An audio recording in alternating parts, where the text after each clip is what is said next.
O tema que eu trago para a gente pensar um pouquinho hoje, eu coloquei o título dele, As Provocações de Jesus. Por que esse título? É uma conclusão à qual eu estou chegando atualmente, em função das leituras que a gente tenta fazer sempre, repetidamente, dos textos dos evangelhos, dos estudos sobre os evangelhos, principalmente o Novo Testamento. E uma das conclusões às quais eu venho chegando, dentre as quais eu venho chegando, é de que Jesus, na sua forma de lidar conosco, na sua tentativa de nos convidar, de nos provocar, de nos educar de alguma forma, na sua atuação pedagógica, digamos assim, Jesus ele utiliza muito de provocações. Ele consegue trabalhar muito bem de duas formas. De uma forma suave, digamos assim, doce, branda, mas também ele não abre mão do expediente da provocação e do incômodo. Eu diria até um certo desconforto que Jesus faz questão de provocar em alguns momentos para que a gente se incomode mesmo.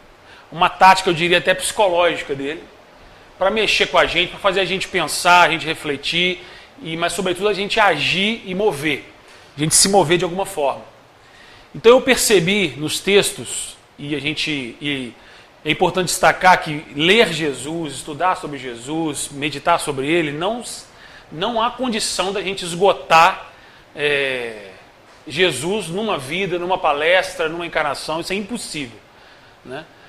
Diz-nos Allan Kardec, e os espíritos da codificação dizem que o ensino de Jesus, ele é o reflexo da lei divina.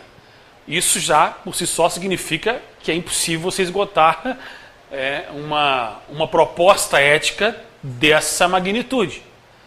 Muito menos numa palestra como essa. O que eu vou tentar fazer aqui é trazer pensar algumas dessas provocações que Jesus faz, mas eu desde já convido vocês a não se limitarem ao que o Álvaro vai falar. Eu vou sugerir algumas coisas, mas a nós, espíritas, é importante que nós tenhamos a iniciativa, o interesse de irmos lá na fonte, ou nas fontes que nós temos disponíveis, sobre Jesus, sobre os seus passos, sobre a sua vida, sobre a sua história, para tentar ter contato o máximo que a gente puder com ele.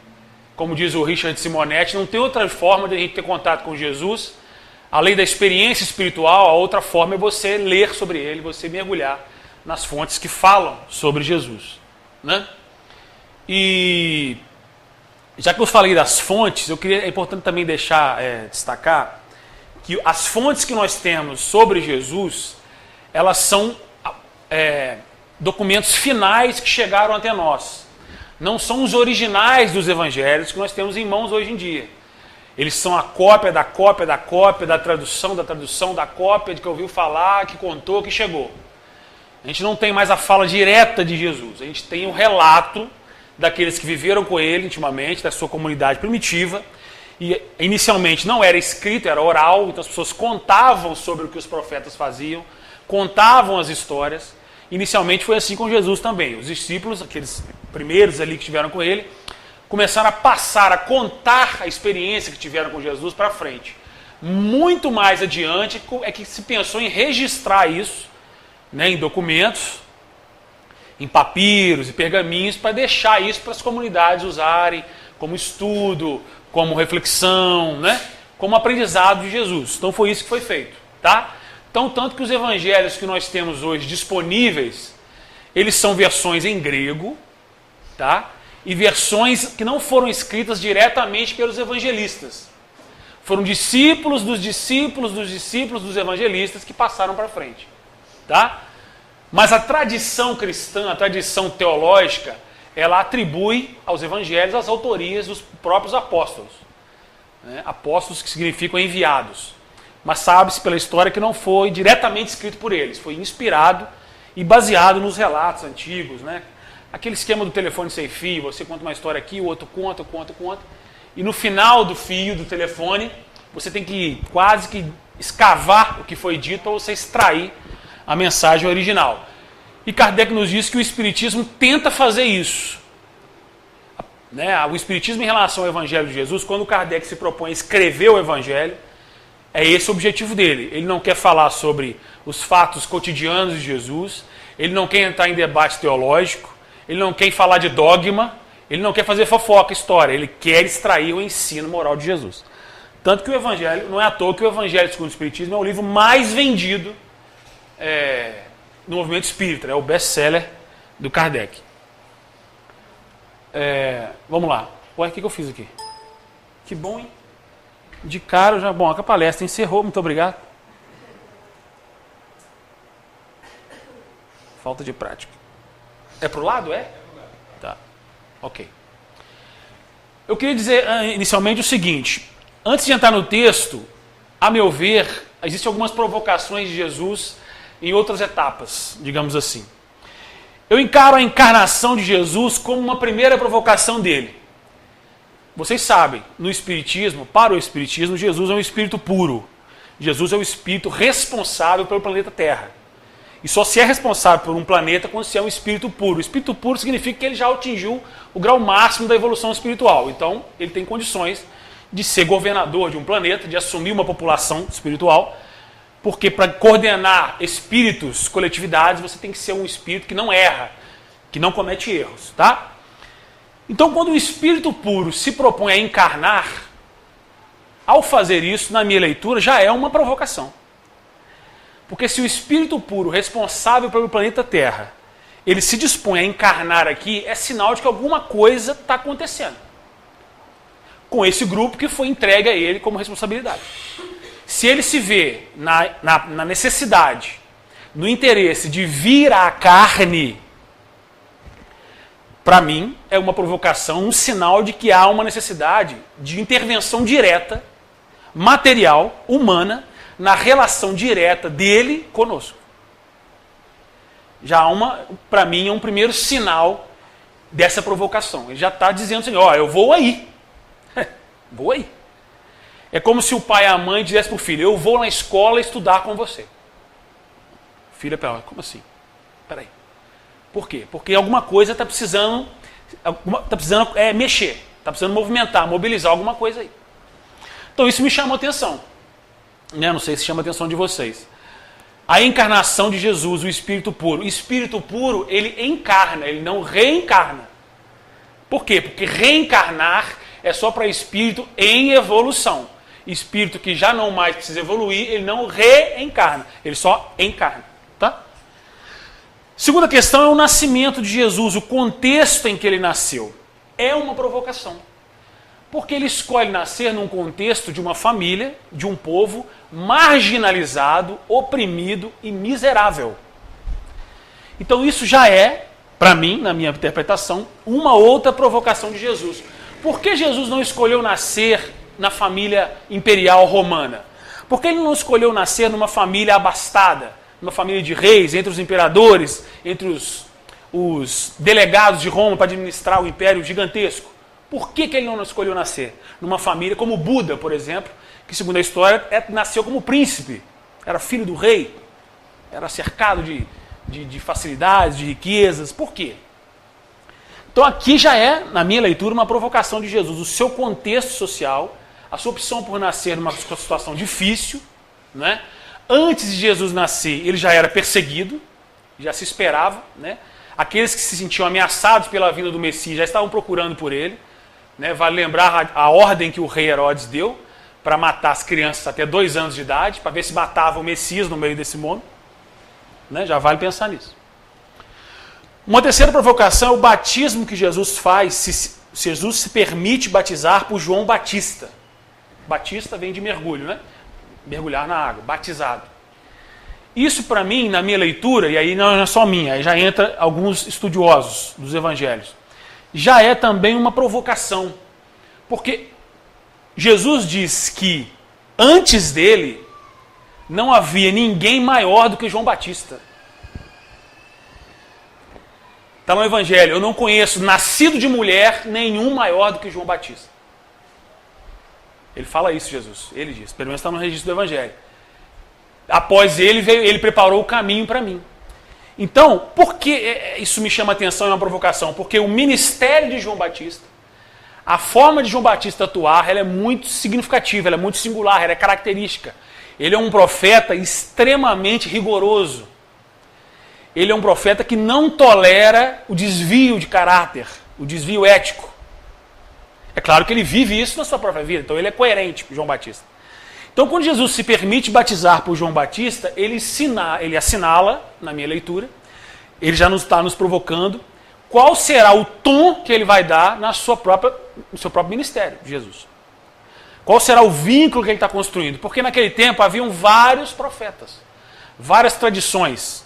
João Batista era judeu, era de uma escola do judaísmo, uma escola mais eremita, mais ascética, né? Uma escola que pregava muito a pureza do comportamento, do pensamento. Por isso que ele falava sempre o tempo todo, João Batista falava, arrependei-vos, arrependei-vos.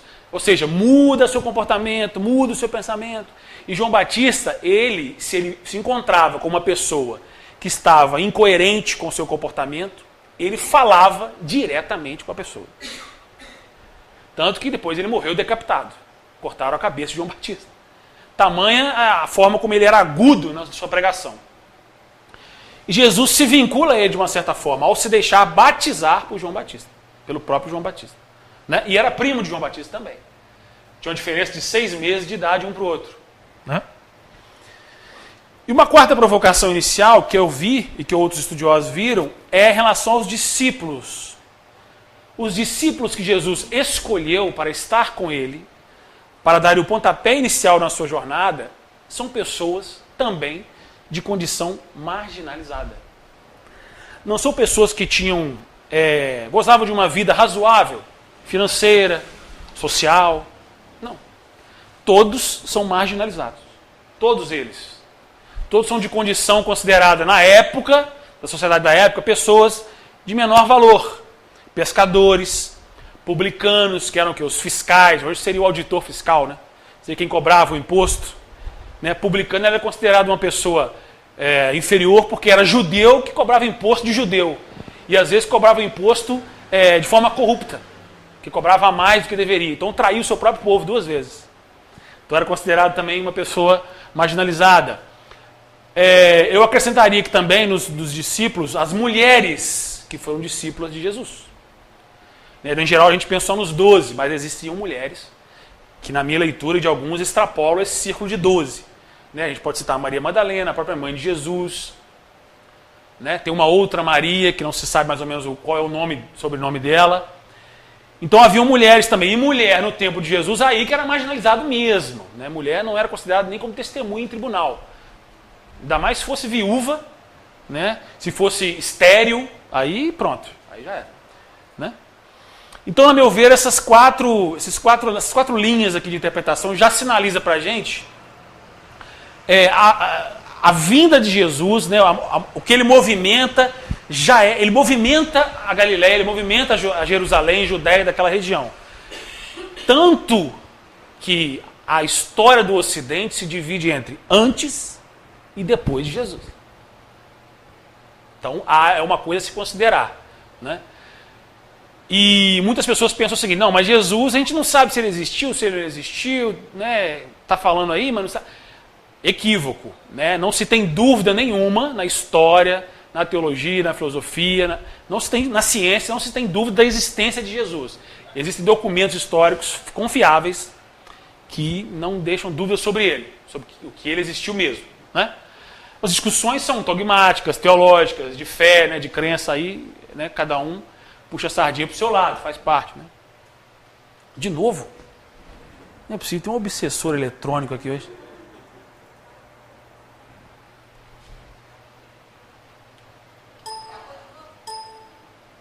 Eu estou apertando para o lado errado. Vamos lá, vamos entrar no Evangelho. É importante a gente refletir que a mensagem de Jesus é um desafio, é um grande desafio. Quando a gente começa a ler o Evangelho e ver as passagens, é importante a gente fazer o seguinte, sugiro que vocês façam assim. Você vai ler o Evangelho de de Mateus, que é o primeiro na ordem cronológica, mas eles não quer dizer que eles são da mesma idade. Mas você vai ler o Evangelho de Mateus, você lê a passagem em Mateus, lê a passagem em Marcos, lê em Lucas, lê em João. Para você ver as nuances que há, diferenças, né? Um fala um pouco mais, outro fala um pouco menos. Tem trechos que tem no Evangelho, não tem no outro, o outro não põe, não coloca. Né? Mas um consenso que há é que é um desafio a mensagem de Jesus. E esse desafio é sempre no sentido de que parece que Jesus olha para a gente e ele sabe que nós somos capazes. Essa é uma lição importantíssima. Jesus não duvida da nossa capacidade, do nosso potencial de superação da nossa condição limitada atual, ou que a gente acredita que seja limitada.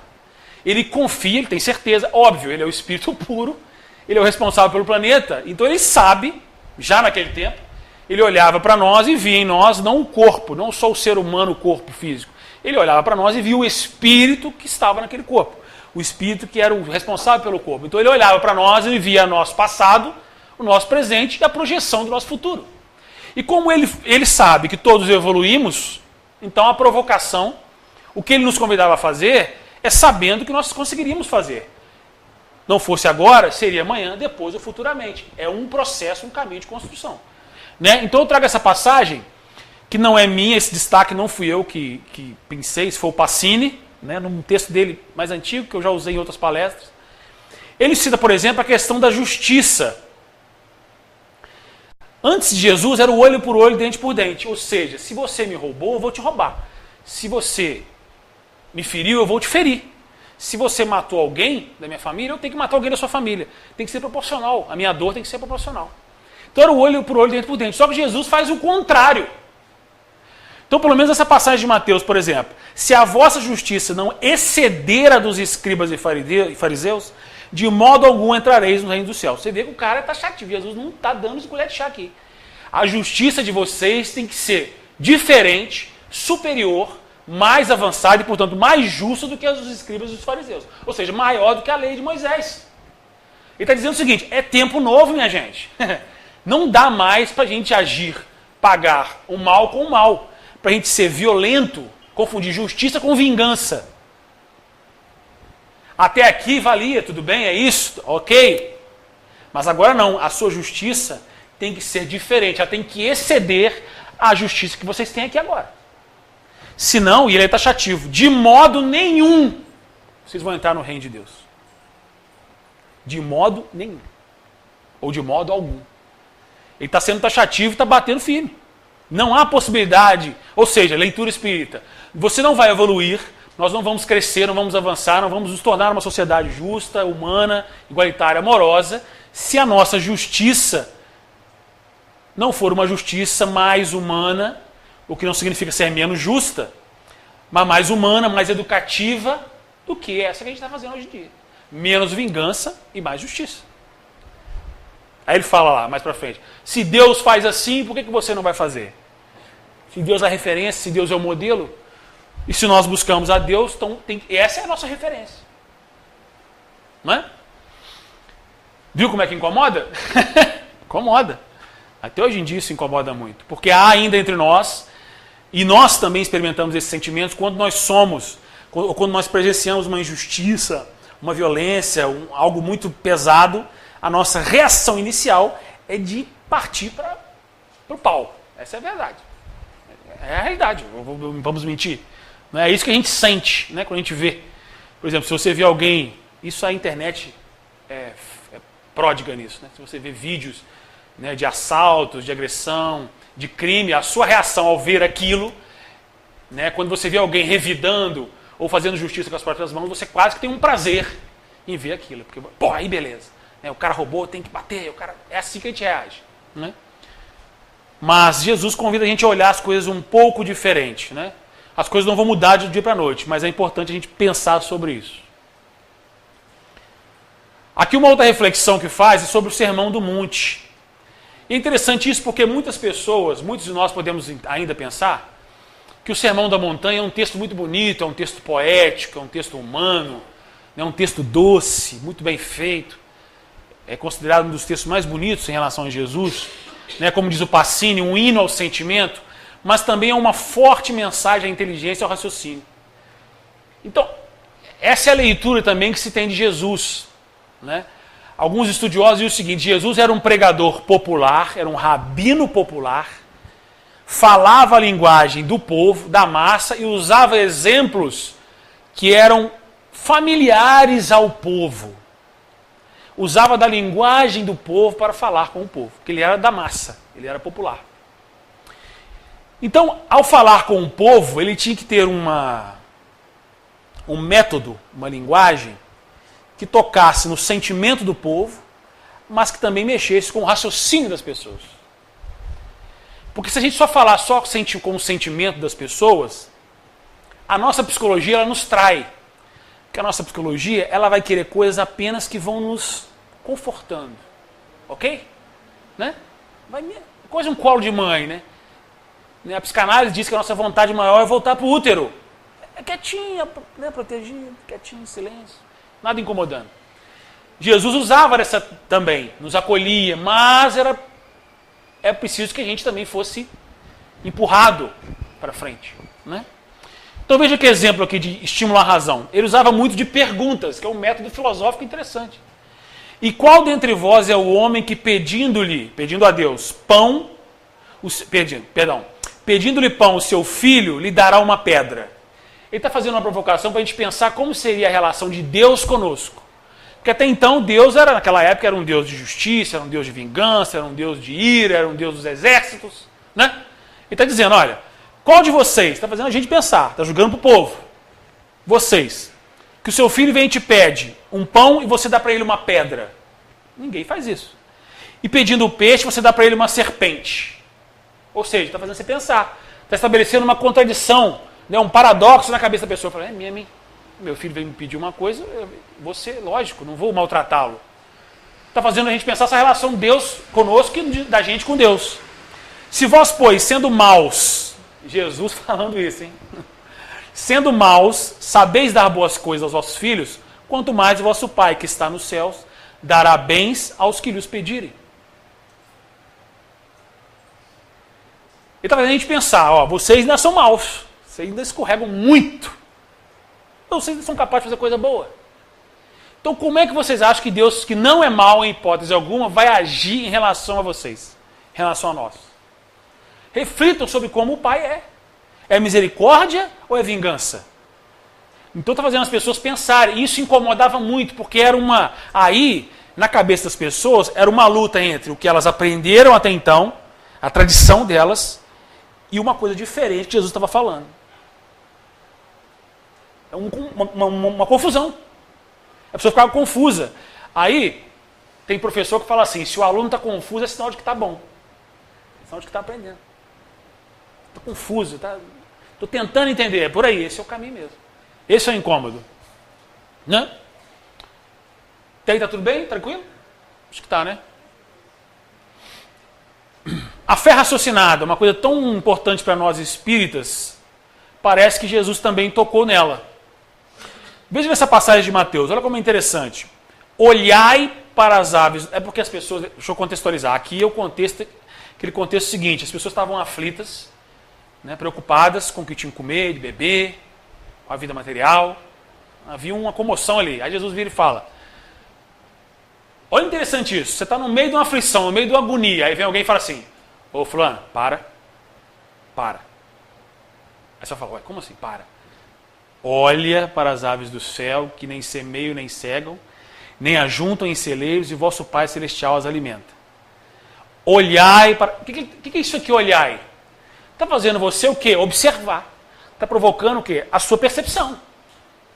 Saia de si, do seu conflito, do seu desespero, para e olha à sua volta. Olhe o contexto. Olha a sua realidade, olha o que está acontecendo aqui. Porque, em geral, quando a gente está em desespero, é isso que a gente faz. A gente se perde, se fecha em si mesmo. Você não olha mais o que está à volta. É um descontrole quase. Né?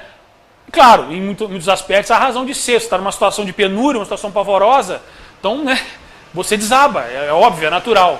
Só que ele não está negando o desespero. Veja bem, ele está dizendo o seguinte. Você entra em desespero, ok, mas se permita um outro passo. Olha... Observa o seu contexto, olha outras situações e veja a ação de Deus também. Veja que ele não está falando assim, amor, paz, felicidade, bem-aventurados. Não, ele está falando assim, olha, pensa. Não tendes vós muito mais valor do que elas? É claro que aqui, peraí, Jesus não está dizendo para se você está numa dificuldade financeira, um problema sério, você não vai tentar agir para resolver. Não é isso que está em questão, que é óbvio. Não é? Mas é que você só vai conseguir resolver se você superar o desespero.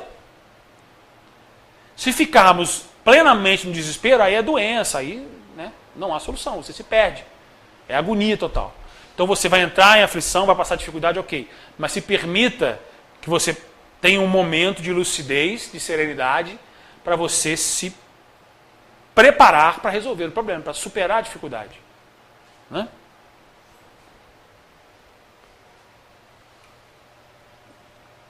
Aqui eu vou entrar nas partes que eu recortei. Tá?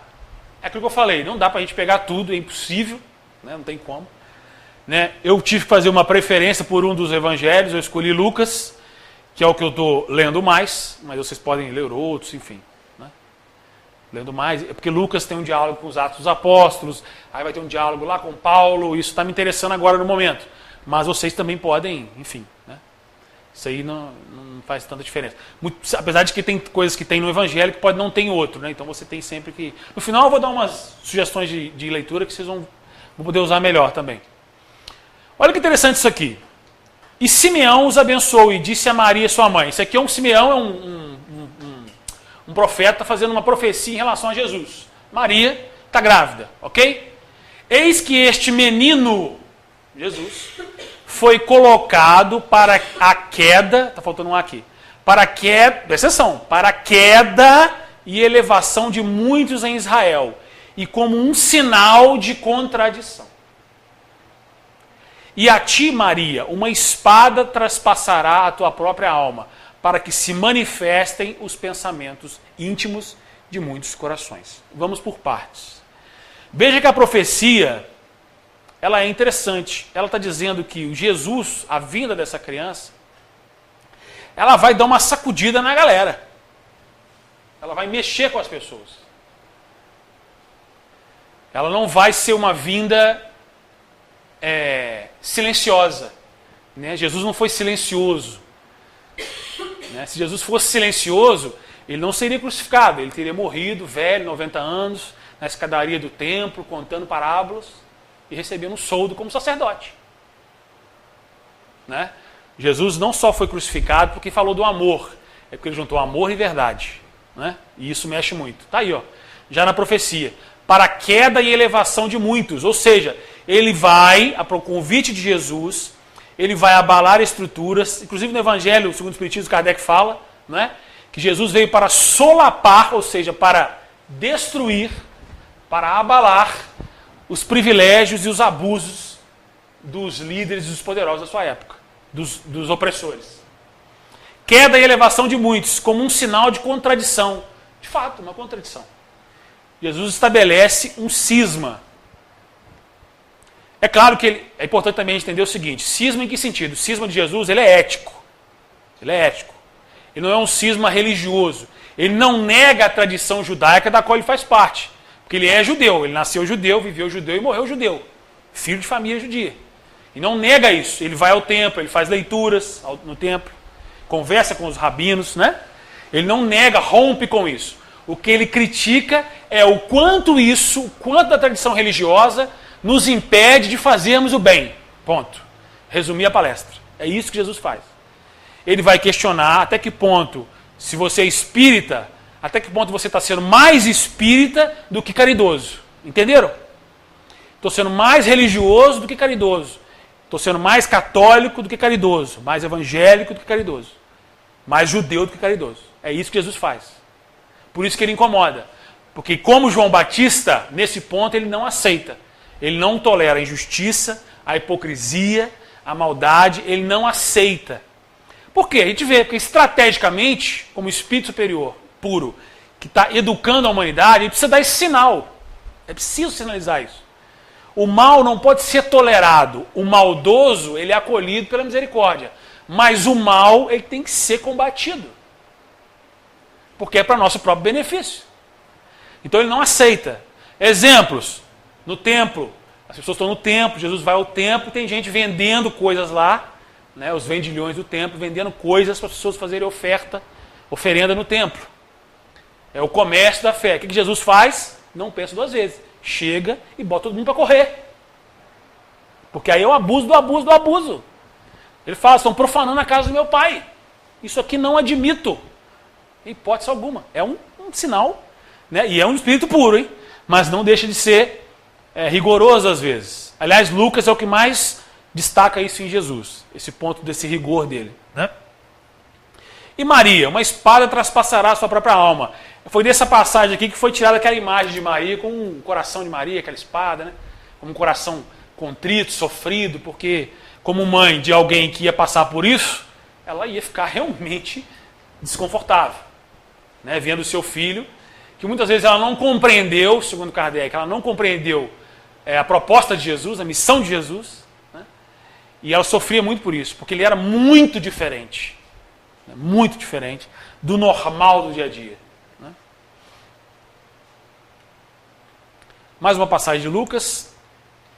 Isso aqui é Jesus, tá? Ele foi ao templo, como era de costume, e aos homens judeus era permitido fazer a leitura do texto, tá? Mulheres não. E deu o livro para ele, e quando ele abriu o livro, achou o lugar em que estava escrito. Veja como as coisas acontecem, né? O Espírito do Senhor é sobre mim. Isso aqui é uma profecia que ele está fazendo, está lendo sobre o Messias. E caiu na mão dele para ele ler.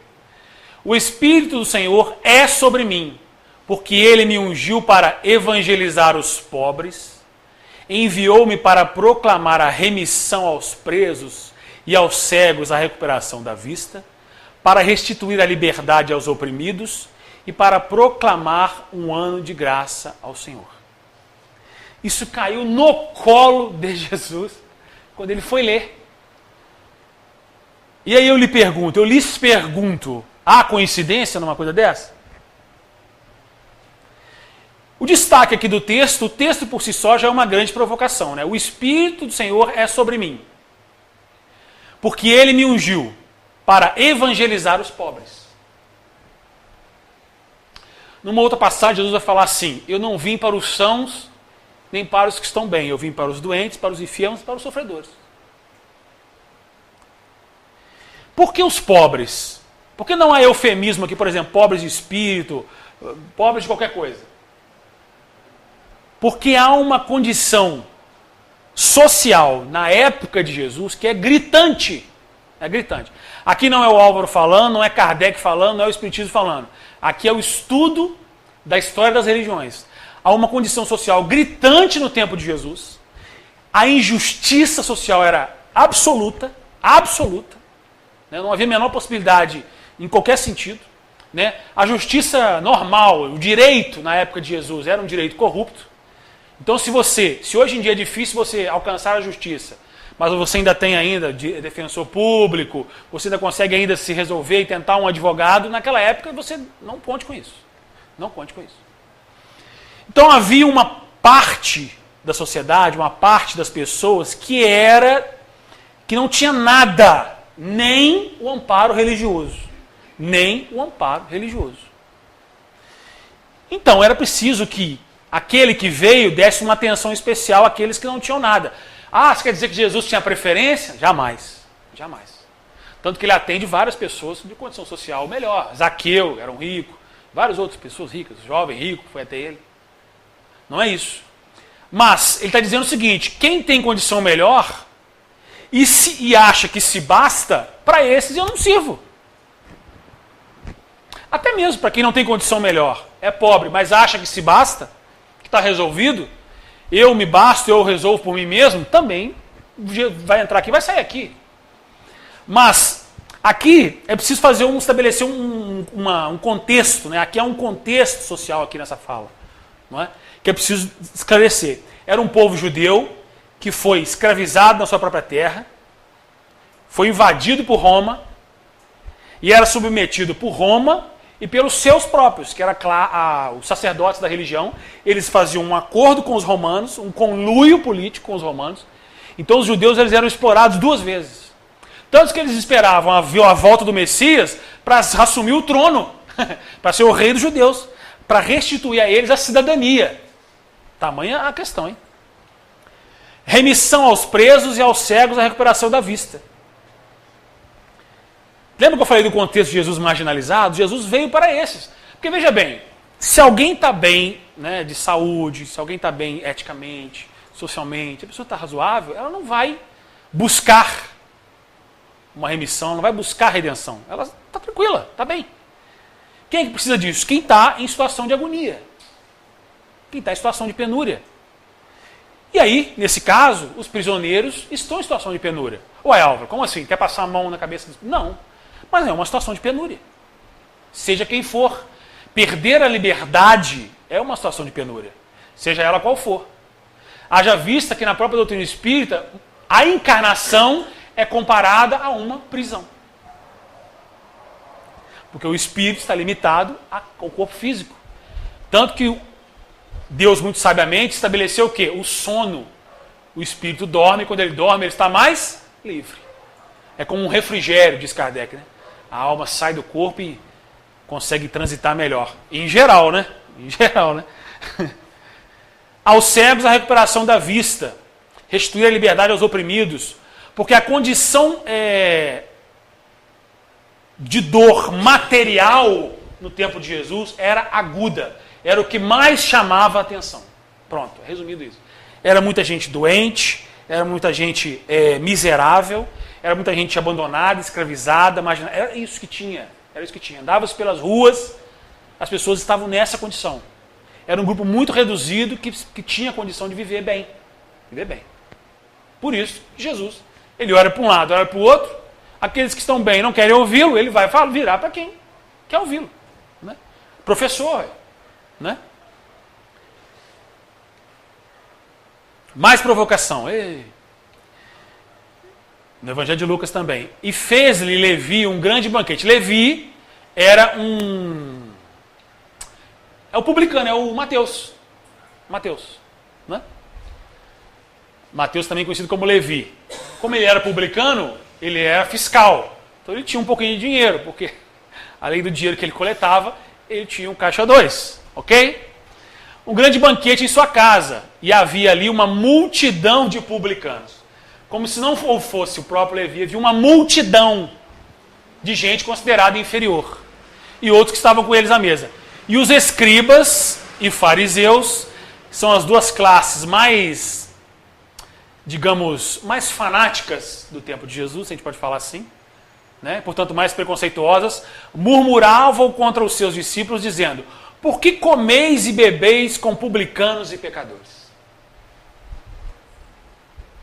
Por que Jesus, ao invés de almoçar com os importantes, vai almoçar com, desculpa a expressão, a ralé?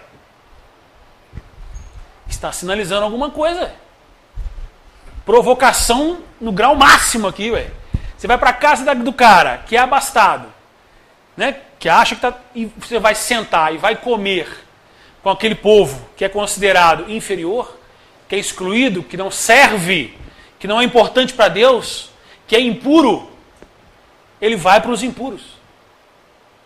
É um sinal, gente, assim, certeiro de Jesus. Nós precisamos olhar para o lado. Olhe para o lado. Olhe para o próximo. É a parábola do bom samaritano. É isso que ele está dizendo. Né? Tanto, é tão incômodo que os escribas e fariseus ficam incomodados. Pergunta por que ele está almoçando com essa gente. Comendo com eles, ele vai se tornar impuro. Ele vai ter que ir ao templo, fazer oferendas, né, fazer as responsabilidades da religião para poder se tornar puro de novo. Ele está se misturando, como a gente falaria hoje em dia, né? Está se misturando com essa gente aí. Ó. Né? Hoje em dia seria quem? Seria o pessoal que está nas praças, nas ruas, o pessoal que a gente passa aí e fala: vai o craqueiro! Jesus estaria com ele agora, e não com a gente. E por aí vai, né? E Jesus respondendo disse-lhes: não necessitam de médicos, aqui que eu falei, os que estão sãos, mas sim os que estão enfermos. Eu não vim chamar os justos, mas sim os pecadores ao arrependimento. Ele está dizendo que os escribas e os fariseus não são justos? Não. Ele está julgando para eles. Eu não vim chamar os justos, eu vim chamar os pecadores ao arrependimento. Se vocês se consideram justos, ok. Se vocês não se consideram justos, então vocês estão no time aqui. Então nós vamos dialogar, nós vamos conversar. Nós vamos entrar num acordo. Eu vou me aproximar de vocês. Isso aqui eu queria parar também para chamar atenção a gente para isso. Né? Agora, sem destacar questão social ou não. Sendo gente, sendo pessoa, sendo espírito, a gente precisa refletir sobre isso. O que nos impede, no nosso entendimento, nas nossas verdades e certezas, de refletirmos sobre isso? Né? Até que ponto nós já nos consideramos justos e não pecadores? Pecador aqui no sentido de quê? De pessoa que está equivocada, que ainda está aprendendo, que não está pronta ainda. Né? Se a gente já se considera pronto, resolvido, acabado, bem, aí, como diz Maria Teresa, é entre você e Deus. Mas se a gente não se considera ainda pronto, acabado, se a gente se considera enfermo, né, precisando ainda caminhar, crescer, por que não assentar-se com Jesus? Por que não se reunir com Ele, estar com Ele? Por que não ouvir o que Ele tem a dizer? Por que não trazê-lo para a nossa vida? Claro, sem fanatismo, sem exageros da fé, sem arroubos, nada disso. Né? Com bom senso, como Kardec pede, com razoabilidade, né? com tranquilidade, mas trazer Jesus para o nosso dia a dia. Né? Uma das formas de trazer o Cristo para o nosso dia a dia é buscá-lo nos textos que falam sobre ele. Revisitá-lo, relê-lo várias vezes. Né? A instituição do Evangelho no lar é uma estratégia que vai nessa linha. Ah, mas eu em casa não dá para fazer o Evangelho, porque eu tenho meu parente não é espírita. Não há problema, faça um estudo ecumênico, seja o nome que você der, um estudo religioso, seja o que for. Uma reflexão comunitária, familiar, não há problema quanto a isso. O que é importante é que se faça isso, se estimule isso. Ah, mas eu moro sozinho, eu vivo sozinho. Pega o seu Evangelho, segundo o Espiritismo, e esteja com ele nas suas leituras diárias, né, nas suas reflexões. Né, pegue o Evangelho segundo o Espiritismo e use outras fontes para você não só comparar, mas dialogar uma com a outra. Existem livros muito interessantes, até dentro do Espiritismo, que eu vou mostrar para vocês. Tá? Vocês estão incomodados com o que Jesus está falando aqui? Sejam sinceros, hein? É para ficar incomodado mesmo. Vamos lá. E aconteceu também no outro sábado. Aqui é aquilo que eu falei. Jesus fazia questão. Se a pessoa era muito ranzinza, sistemática, e não abria a mão, ele ia lá e fazia o contrário. Por isso que ele é engraçadíssimo, é divertido Jesus. Que eles viram e falam assim, segundo a lei de Moisés, no sábado ninguém pode fazer nada. Sábado é um dia santo. O que Jesus faz? Cura a gente no sábado. Faz tudo no sábado. E aí? Mexe. Por quê? O que ele está dizendo? Eu quero que vocês escolham. Vocês vão escolher a tradição religiosa ou vocês vão escolher fazer o bem e o amor? Vocês vão ter que escolher. Ou uma ou outra. Não dá para viver com as duas coisas. Não dá para você ser fanático e ser fraterno. Porque você sendo fanático, você sendo rigoroso, dogmático, você vai excluir, você vai afastar, você não vai incluir e vai atrair. Porque se você é fanático, você se fecha na sua fé, você acha que você é o bom, você está salvo, você está com a verdade e o outro está com a mentira, o outro não é bom, o outro não presta, o outro precisa ser salvo. E você é que vai salvá-lo. Está na passagem aqui, ó. No outro sábado, ele entrou na sinagoga. Ele entrou na sinagoga e estava ensinando. E havia ali um homem que tinha a mão direita mirrada. A mão direita estava podre, estava seca. Provavelmente lepra, né? Ou um evento de necrose, alguma coisa desse tipo. Novamente, os escribas e fariseus observavam se o curaria no sábado. Imagina uma instituição médica que segue a lei de Moisés à risca. Você corre no pronto-socorro, no sábado. Ele vai virar para você e falar assim, não, hoje não. Corre para outro lugar, vai para o HPS. Não, vai para... não tem velho. Imagina se é uma instituição religiosa que segue isso aqui à risca. No sábado não vai atender ninguém, não há socorro, meu filho. Chama o bombeiro judeu. Bombeiro judeu não, porque não é assim. Chama o bombeiro do tempo de Jesus. Não, hoje é sábado, não podemos atender. Apaga o fogo aí, amanhã a gente apaga. Entenderam a questão? É o exagero do rigor da fé. Isso atrapalha você a ser uma pessoa melhor.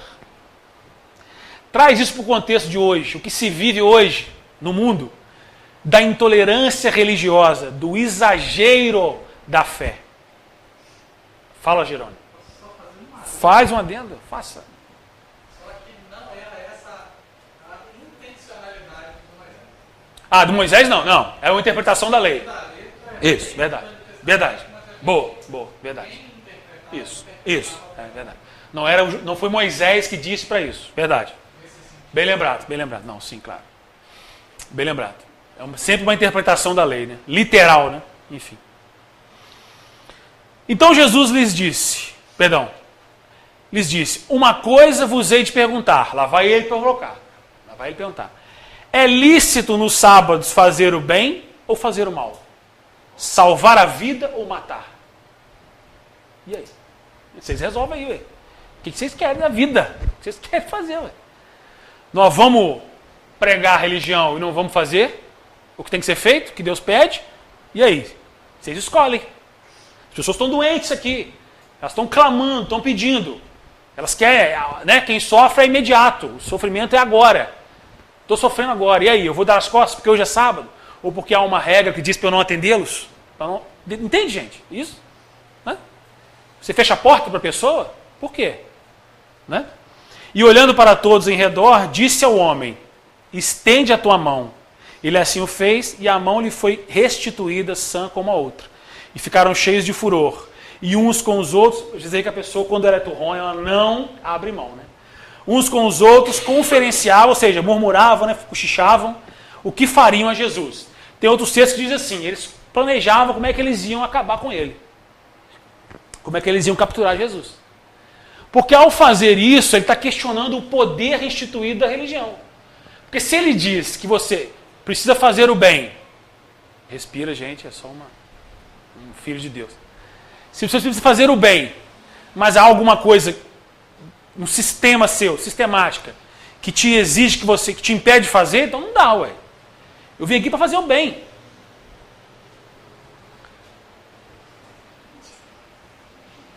Há um espírito aí materializado ali, gente.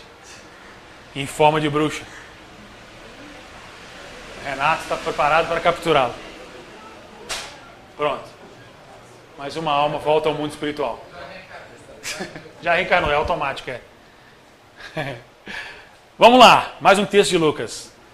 Mas a vós que isto ouvis, digo, isso aqui, na minha modesta opinião, é o texto mais incômodo de Jesus. O mais incômodo. Porque é a passagem que ele fala para amar os inimigos. Aí, lascou. Literalmente, lascou. Amai os vossos inimigos, fazei o bem aos que vos odeiam, bendizei os que vos maldizem, orai pelos que vos caluniam. Vai pensando aí nas suas tretas aí, vai. Vai pensando aí, né? A família, os parentes, amigo do trabalho. Ao que te ferir numa face, oferece-lhe também a outra, e ao que te houver tirado a capa, nem a túnica recuses. E dá a qualquer que te pedir, e ao que te tomar o que é teu, não lhe o tornes a pedir. E como vós, aqui é o fecho legal. E como vós quereis que os homens vos façam, da mesma maneira lhes fazei vós também. Na minha opinião, esse final faz a gente entender a proposta inicial. Porque no Evangelho segundo o Espiritismo, Kardec fala assim, é óbvio que você não tem como amar, no sentido literal, alguém que é seu inimigo declarado, confesso, e na prática. Não há como fazer isso. Né? Não me peça para eu sentar na ceia de Natal com o meu inimigo. Não tem como, gente. Para eu abraçá-lo e envolvê-lo em bons sentimentos de candura, paz. Não há como fazer isso. Kardec sabe disso. A interpretação aqui é o seguinte: se você se deparar com uma oportunidade de você fazer o bem ou ao mal ao seu inimigo, faça o bem. O exemplo que eu sempre dou. Você é bombeiro. Eu gosto do exemplo bombeiro, porque o exemplo bombeiro é um exemplo emblemático. Né? Você é bombeiro, ok? Você é atendido para socorrer um resgate. Você chega no resgate, quando você olha a vítima, é o seu pior inimigo. Você resgata ou não resgata? E por que você não faria isso se você não fosse um bombeiro? Por quê? Se você não fosse médico, socorrista, enfermeiro, por que você não faria isso?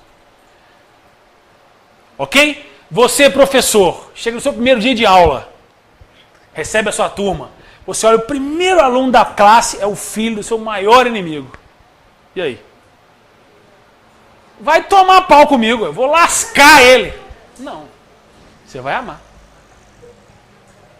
Ok? Isso dialoga com o texto lá atrás que eu mostrei para vocês. A sua justiça tem que superar a justiça antiga, que não é a de Moisés literal, é a interpretação da lei de Moisés. Ok? Essa é a provocação. Esse é o incômodo. Só que Jesus, isso aqui, gente, é um espírito puro falando do amor. Espírito puro falando de amor. Isso aqui é o que ele resumiu. O espírito puro amando, não tem nenhuma dessas barreiras que nós temos. Dessas dificuldades de amar que nós temos. Ok? E amar, no Evangelho, também há uma tradução do verbo amar como caridade, como amor na prática. Não é um sentimento só, é um comportamento. Por isso que eu falei, é possível amar, você, no caso, socorrer alguém, você está tendo um gesto, um comportamento amoroso. Você não está pensando nos seus sentimentos em relação àquela pessoa. Você está agindo amorosamente, em socorro. Não estou pensando se eu gosto ou se eu não gosto. Aí é sentimento. Por isso que o amor, além do sentimento, ele é um comportamento. Ok? Então, em sendo comportamento, eu consigo agir amorosamente, mesmo não sentindo a mesma coisa. Ok? Estão entendido isso? Isso aqui é o famoso, fazer aos outros o que você quer que faça com você. Essa é a regra de ouro, A filosofia sempre fala, a regra de ouro é essa aí. Deixa eu ver o meu tempo. Isso aqui é uma continuação do texto anterior, Porque Jesus ela aprofunda, ele não fica só, Ele gosta de ir a mais fundo ainda. Ele faz perguntas. Se você amar a quem te ama, que recompensa você tem? É fácil. Aí é fácil. O que ele está dizendo ali? Você tem que sair da sua zona de conforto. Você vai cuidar de quem você ama, receber, cumprimentar. Poxa, que legal ter você comigo. Aí é fácil, é fácil. Eu não tenho nenhum tipo de movimento de sair de mim. Agora, se já é alguém que eu não tenho tanta simpatia assim, se eu já me permito dar um bom dia, um boa tarde, tudo bem, seja bem-vindo. No trabalho, às vezes, no trabalho há muita dificuldade de relacionamento. De repente você se permite pelo menos dar um bom dia, desejar um bom dia para aquela pessoa. Ou no trabalho tem situações que você tem uma profunda antipatia, mas você tem que fazer um trabalho em conjunto, você tem que colaborar um com o outro numa tarefa. E você, em geral a gente faz isso, a gente se desliga daquele sentimento ruim em prol da tarefa que tem que ser feita. É isso que a gente faz. E se fizerdes bem ao que vos fazem bem, que recompensa vocês têm?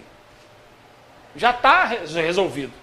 Se eu estou fazendo bem para quem faz bem para mim, essa etapa já foi vencida, não é? Eu tenho que passar numa próxima fase. E se emprestares àqueles de quem esperais tornar a receber, que recompensa tereis? Você vê que ele mexe até no bolso da pessoa. Jesus não dá refresco. Porque a questão material é muito cara para nós, ainda mexe muito conosco. Aí ele se resume, aquilo tudo que eu falei no início. Amai, pois, os vossos inimigos, fazei o bem, e emprestai sem nada esperar, e será grande o vosso galardão. E sereis filhos do Altíssimo, porque ele é benigno, atenção para isso, até para com os ingratos e maus. É importante que a gente se conscientize disso. Deus é bom até para Hitler. Até para o maníaco do parque. Deus é bom para ele. Difícil de entender isso, é duro. Se não é duro, mas é. Deus é bom também para ele. Por quê? Olhando do ponto de vista espírita, são todos o quê? Espíritos em evolução. É lógico que você não vai, como Jesus falou, é importante que o escândalo venha. Mas ai de quem escandaliza. Ou seja, você não vai esconder, você não pode escamotear o mal nem os equívocos. Né? Eles precisam aparecer, para que as coisas melhorem. Né? As coisas precisam estar às claras. Jesus falou, nada que está oculto vai deixar de ser revelado. Mas é preciso ter um olhar diferente do que se tinha antes, ou a interpretação diferente do que se tinha antes. Ele está dizendo o seguinte, a partir de agora, eu lhes ofereço uma outra visão de mundo. E uma outra visão de vocês em relação ao seu próximo. De uns para com os outros. Ok? Eu não vou esticar mais não, tinha muita mais coisa. Eu vou finalizar, deixa eu ver se eu chego no...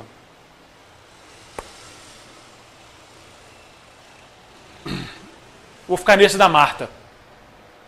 Essa é uma passagem conhecida, né? Jesus vai ficar na casa de Maria. É Maria? É Maria? Cadê ela? É Maria que é a irmã da Marta. Eu sempre confundo uma com a outra. É muito M, né? Irmã Maria, a qual Jesus foi na casa delas. E as pessoas sentaram para ouvir Jesus. A Marta ficou incomodada com aquilo, porque a Marta estava fazendo a faxina, pô. Lavando a louça, varrendo. E as pessoas sentadas em volta de Jesus, ouvindo Jesus falar. E ela preocupada, tem que arrumar a casa, tem que lavar a louça, hoje em dia seria isso, né? Arrumar a casa, lavar a louça, arruma filho para ir para a escola e vai pagar as contas. E aí seria isso, ok?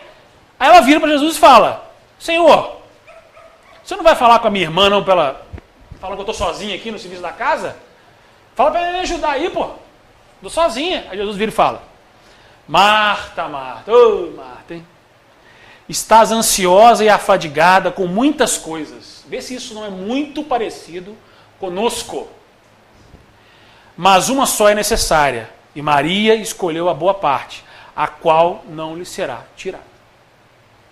Isso é um tema muito caro a Jesus. Jesus se preocupa muito com as nossas aflições e ansiedades desmedidas e desnecessárias. Com o nosso sofrimento íntimo, que ele extrapola o limite do razoável, ou seja, o limite que nos paralisa. Entende? Nos textos de Jesus, ele demonstra essa preocupação, esse interesse pelo nosso mundo íntimo e as nossas cogitações internas que nos fazem sofrer sem necessidade. É claro que você tem as obrigações, temos as obrigações normais do dia a dia, mas como a tradição religiosa lá atrás, se as obrigações normais do dia a dia elas são mais importantes para mim do que o tesouro espiritual, do que a proposta do bem e do amor ao próximo, do refrigério da alma, então alguma coisa está errada. De novo eu tenho que escolher. Ou eu priorizo as tradições, as exigências do mundo, as obrigações do dia a dia e fico mergulhado naquela onda inesgotável de transtorno, ou eu me permito, em alguns momentos, sair desse turbilhão e ter uma experiência confortável, espiritual. Eu preciso disso para continuar a viver. Senão é doença.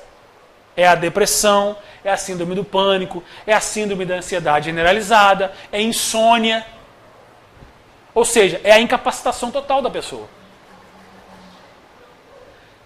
Veja como Jesus se preocupa com isso. Né? E isso é uma mensagem também que eu quero deixar para a gente, porque isso é muito característico do mundo moderno. Do mundo moderno, atual. Isso é muito a nossa cara, né, para falar um linguajar moderno. É muito a gente nisso aqui.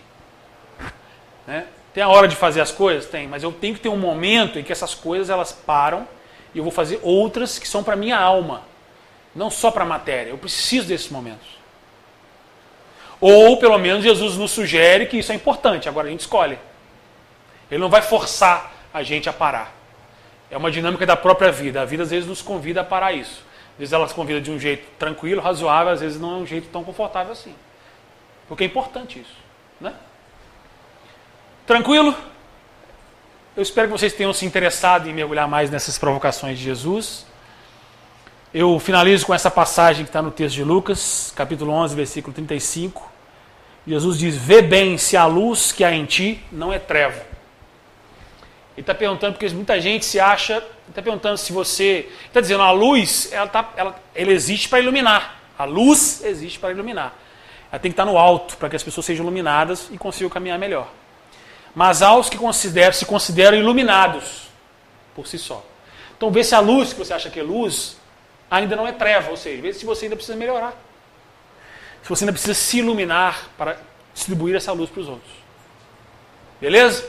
Sugestão de leitura, rapidamente, né, para você. O Evangelho segundo o Espiritismo. Eu sugiro a tradução do Herculano Pires. Me parece uma das mais interessantes, mas tem outras, né? Ela é uma das recomendadas, tá?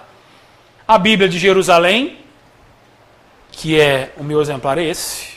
Essa aqui é só do Novo Testamento. Aquela ali é do Velho e do Novo Testamento, tá? Ela é um livro que foi feito de um esforço coletivo muito grande, vários representantes religiosos, de estudiosos, de intelectuais. Então não é um livro só de fé, é um livro que defende essa fé ou aquela fé. Ele é um livro bem construído, né? Tenta diminuir o máximo, né, o viés que distorce o texto. Esse livro do Leon Denis, Cristianismo e Espiritismo, também eu recomendo, me parece muito bom. O livro do Herculano, Revisão do Cristianismo, também. São alguns que eu li, tá? E sugiro. Agora os não espíritas, mas são muito bons. Jesus Histórico, uma brevíssima introdução, é de dois professores brasileiros, o André Chevitarese e o Pedro Funari. E o Jesus Zelota, a vida e a época de Jesus de Nazaré, do Reza Aslan, que é um teólogo estudioso também. E eu recomendo para vocês, esse aqui eu ganhei e fiquei muito feliz de ter ganho ele.